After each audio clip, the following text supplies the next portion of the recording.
Greenwillow Books, an imprint of HarperCollins Publishers, and Harper Audio present Thoughts and Prayers by Bryan Bliss.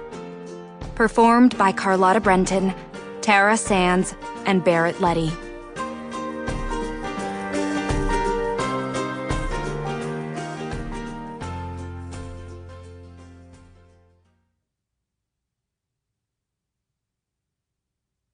We are still here. Everywhere. All around you. Some of us are children, and some are older, but we all pretend to be okay. We survive. No matter what, we stand beside every one of you. The next ones, too. There will always be next ones. We cry. We scream. And when it feels as if our skin is on fire and the only thing we can do is burn, well then, we'll burn.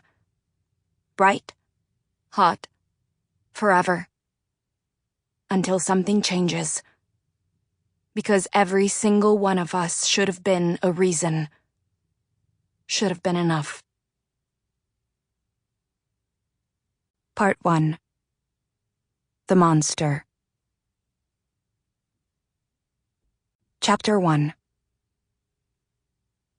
Before she moved to Minnesota, Claire didn't know the inside of your nose could freeze. That cold like this even existed.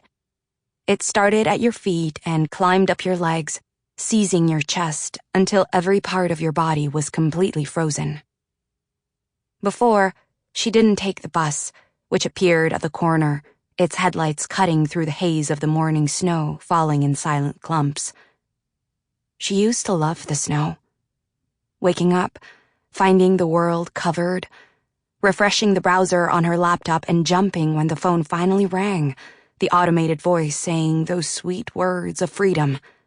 Catawba County schools have been canceled. Nothing short of a miracle. Nothing better. Not even Christmas.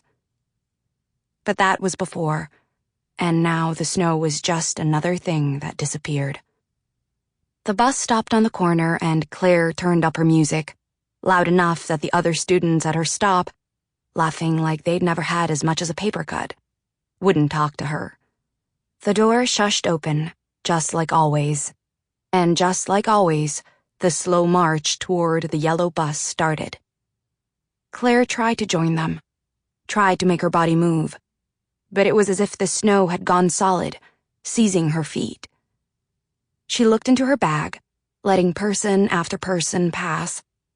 Breathing, breathing, trying to ignore the panic as it began to swirl, rushing into her ears like storm water. She looked up, realizing she was alone. The whole bus was a choir of stares and whispers, and the driver was giving her a look like, "I'll leave you, I swear." So instead of making him choose, she shook her head, breathing, and started to back away. She expected that first step to require Herculean effort, something to crack concrete. But it didn't. And the force, the snow, the ice, all that cold, brought her down hard on the sidewalk. The stares and whispers turned to laughter. Before, those kids would have been her friends. Before, it wouldn't have been impossible to get on the bus.